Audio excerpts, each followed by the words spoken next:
guys, welcome back for issue 9 of Invincible. In the last video, some guys were digging up Immortal's grave, and we saw that the Mauler twins were there, ready to take over pretty much. So let's go ahead and jump into issue 9. Remember, like, subscribe, and comment. That really helps the channel and helps and hopefully to one day do this full time. Alright, so without further ado, let's jump into issue 9. And this looks like a spaceship, and this looks like Star Trek.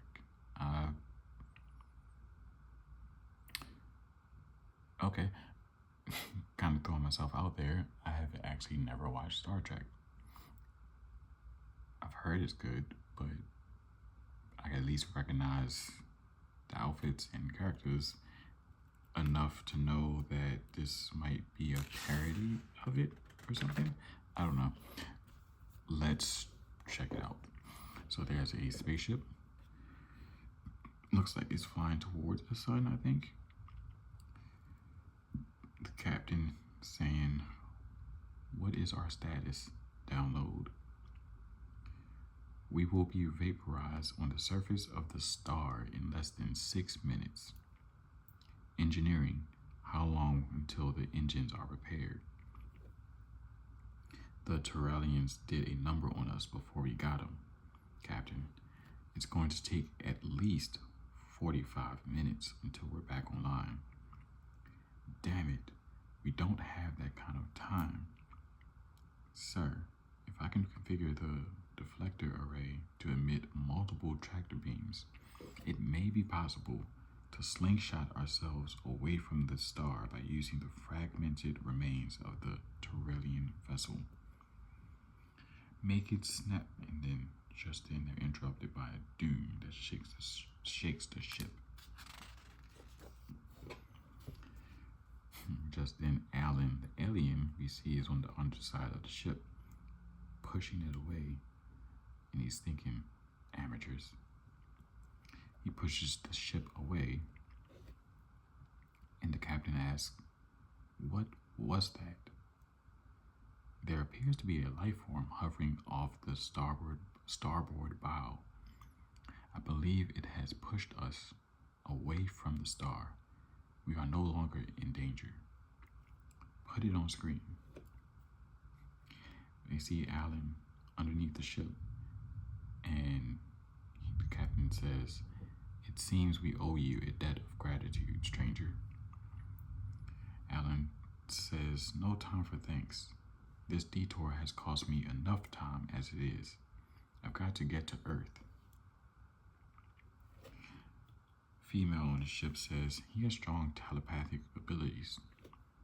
"Where the hell is Earth?" the other guy asks, as Alan flies away.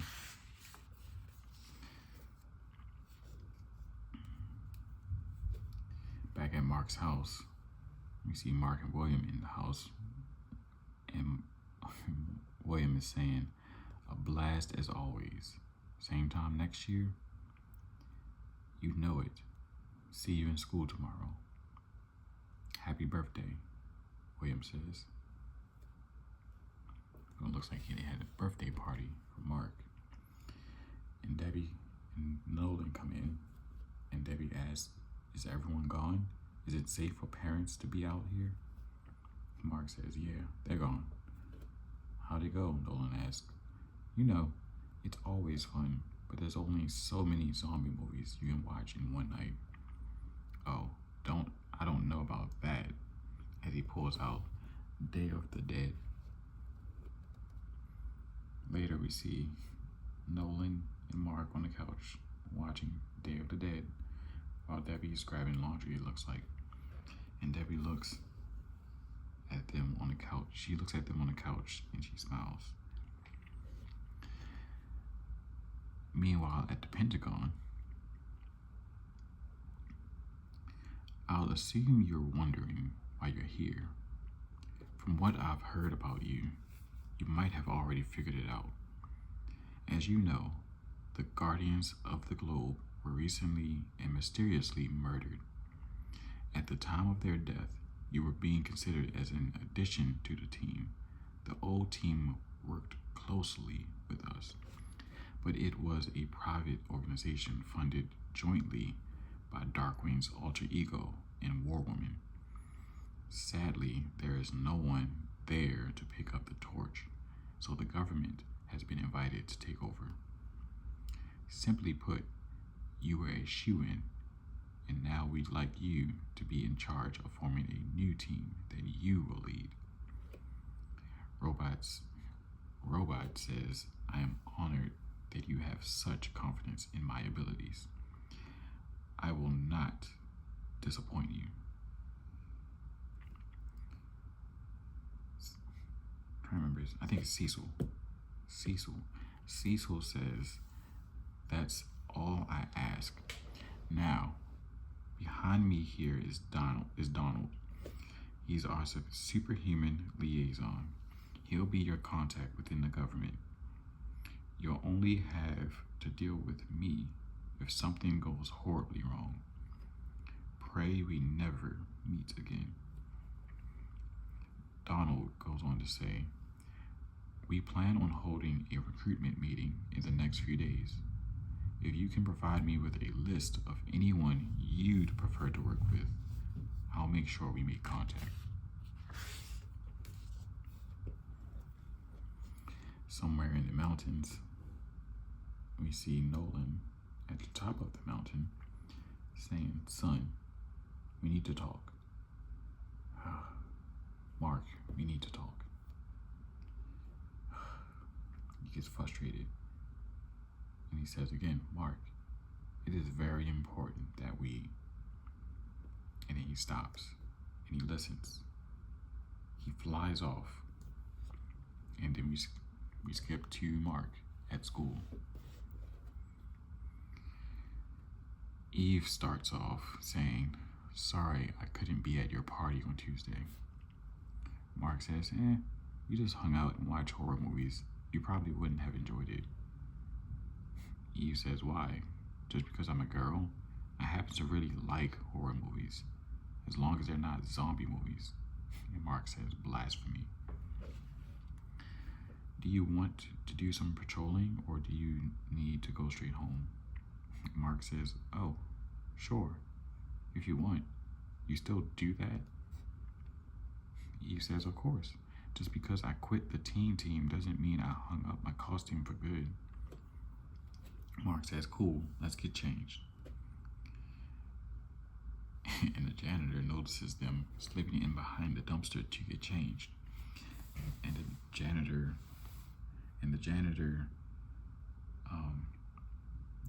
swings open the doors to catch them, and he says, all right, you little perverts. And he stops and realizes they aren't there.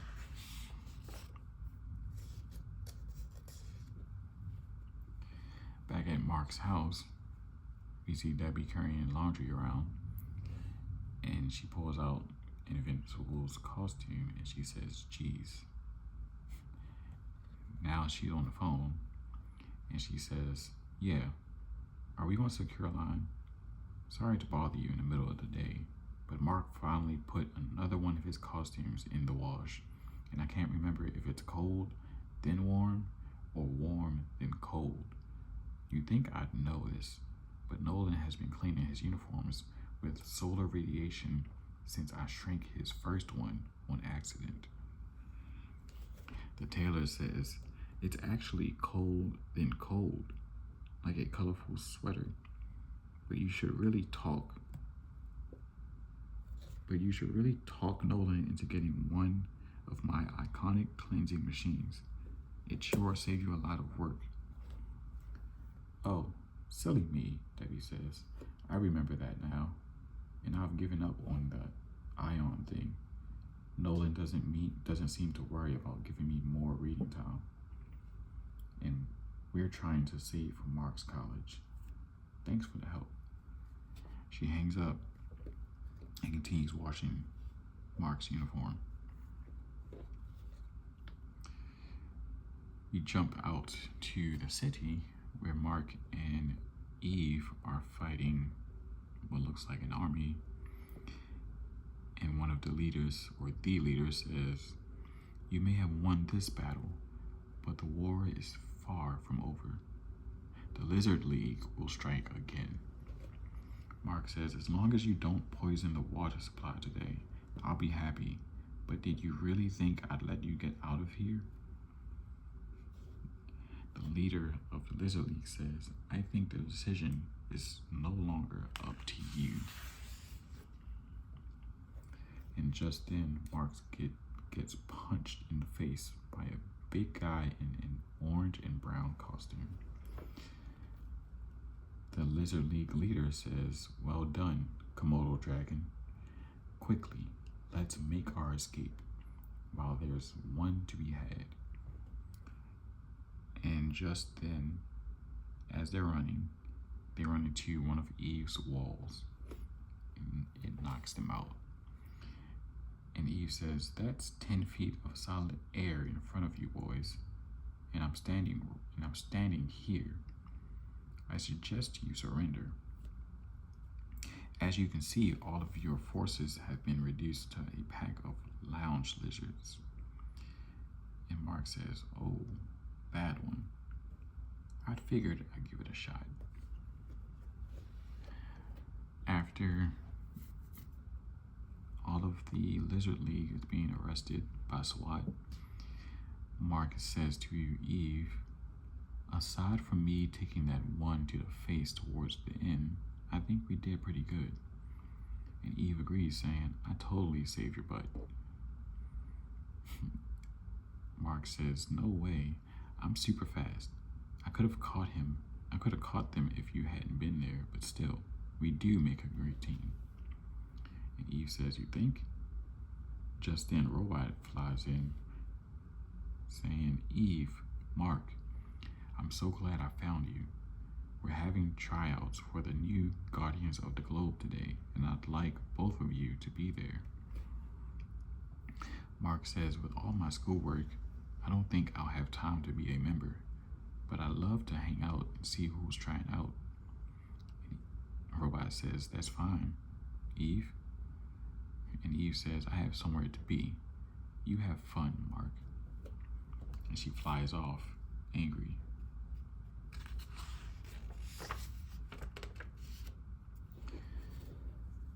Back at a secret military base, we see Mark and Robot are walking into a room filled with heroes. And Mark says, "Wow, you guys got quite the turnout." Robot says, "We're going to be paying well, and apparently word spreads fast in our circle. The Capes Incorporated crew out of New York accounts for half our attendance." That sentence doesn't make sense. "Those guys are vultures." I don't fully understand what he just said. Invincible walks past Rex and says, "Rex, Invincible." Robot says, "You shouldn't let his actions towards Eve affect your opinion of him." Invincible says, "I just can't believe he did that to her." Robot says, "I can't believe a lot of what you people do, but I try not to hold it against you."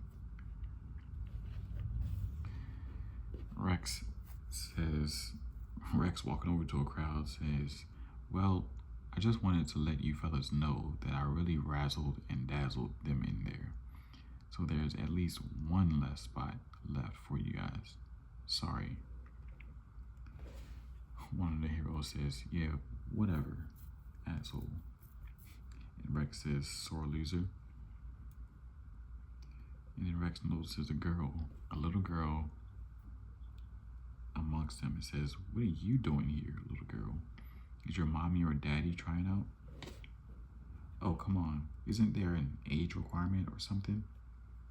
And the little girl says, "Not that I'm aware of. I think I would have been told by now if there were." Rex says, okay. What's your name? I gotta know." And the little girl says, "Monster Girl," with a very upset face. Rex responds saying, "Oh, how cute. You called that because you're scared of monsters? What are your powers?" And she says, "You want to see?" "Sure, show them to me." She says, "Okay." And she changes into her monster form and scares Rex. And then she punches him. And she says, "You asked for it." And she sends him flying. Invincible, coming out of the restroom, sees the fight and says, "What the?" He goes over and he says, "Rex?" Monster Girl punches him again and says, "Still think I'm cute?" And just then, Rex lets off an explosion. And then Invincible asks, "Why isn't anyone else trying to stop this?" Monster Girl says, "It will take much more than that," responding to Rex's attack.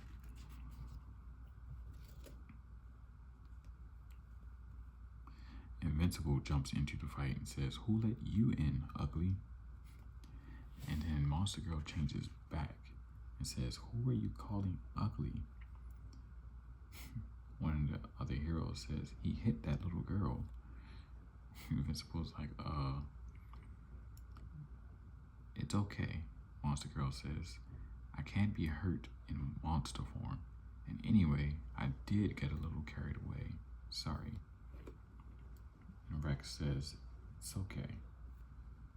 Invincible says, "Sorry I hit you." And Monster Girl responds saying, "Don't sweat it. I can take it. It'll be happening a lot more often if I land this gig. Anyone got a cigarette?" Rex says to Invincible, "Thanks, man." And he responds saying, "Just because I'm pissed off at you for what you did to Eve doesn't mean I want to see you dead. That doesn't mean I'm speaking to you either." And Invincible walks off. Invincible finds Robot and he says, "Oh man, you sure missed some good stuff out there." And Robot says, "Oh, I'm sure Rex will tell you about it later. Or maybe not." Robot says, "Oh, that. We saw that on the monitor. Impressive little girl." "How go the auditions?" Mark asks. "We're about done. We've got a solid lineup picked and we're reviewing the last candidate right now. It's not going well. See for yourself. This one's not looking too promising." As we see a guy in a white and blue suit in the practice room being attacked by machines but cowering in the fetal position. Robot says to Donald, "Let that boy out. I'm going to prepare to announce the lineup." And Donald says, "Will do."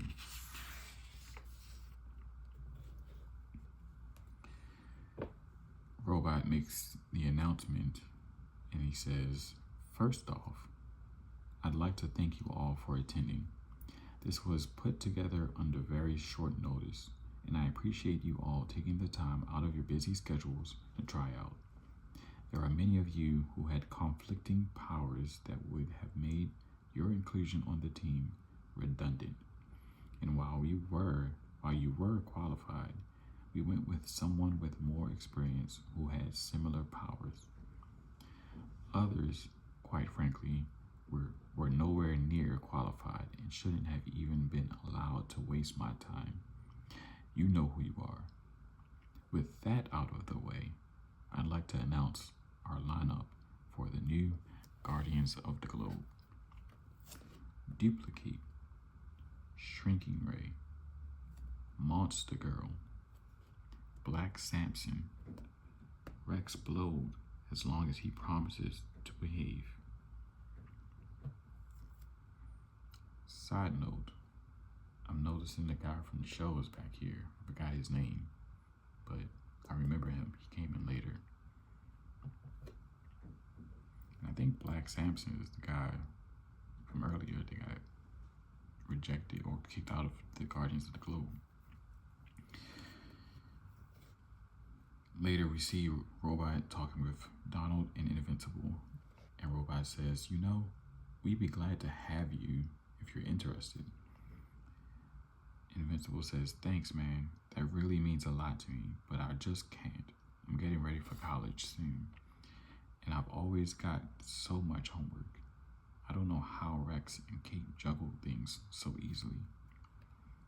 I just don't have the time."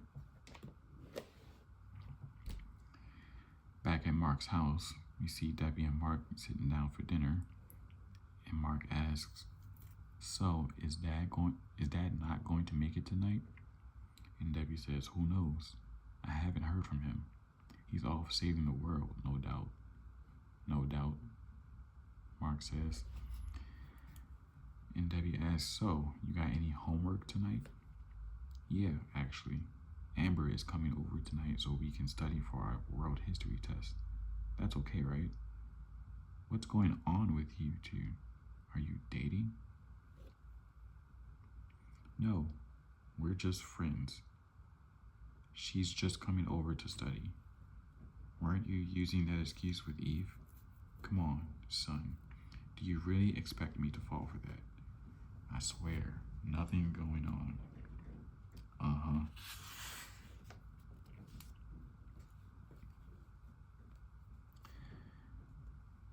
Later that night, we see Eve flying over to Mark's window, and he peeps into the window, and he sees Amber and Mark kissing.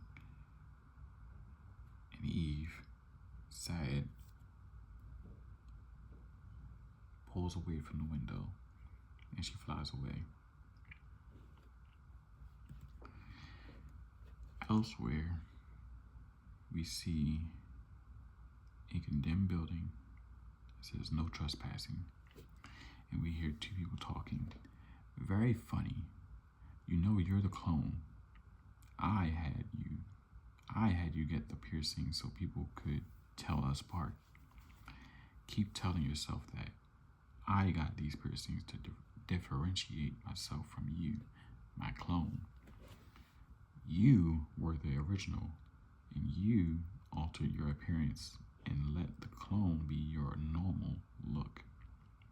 "Oh, you were the original and you altered your appearance and let the clone keep your normal look? Does that make any sense to you?" That really doesn't make any sense. "Oh, whatever. Believe what you want. I tire of this subject. How much more tinkering must you do? I'm tired of all this waiting. You want him to wake up and kill us? I have to make sure the control beacons are operational before I lock down the seals on the collar. If he wakes up and he's not under our control, we will have succeeded only in resurrecting one of our worst enemies. I trust you don't want that. Just hurry." "There. Stand back. I'm going to seal it. Once the connection is made, he should revive instantly." A moment passes, and nothing happens, and the Mauler twins sit there confused. And then suddenly, Immortal pops up yelling, "No!" And he breaks out of his restraints. And one of the Mauler twins says, "That's it. Try to walk. You're doing good." And the other one says, "He should be more docile, quiet." Immortal, looking very angry, starts growling and just screaming as he busts out of the abandoned building. The Mauler twins say the control beacons didn't work. Damn. Alright guys, that's the end of issue 9. Give me your feedback, guys, and leave comments, like, and subscribe for more videos, and I'll see you guys in the next one. Peace.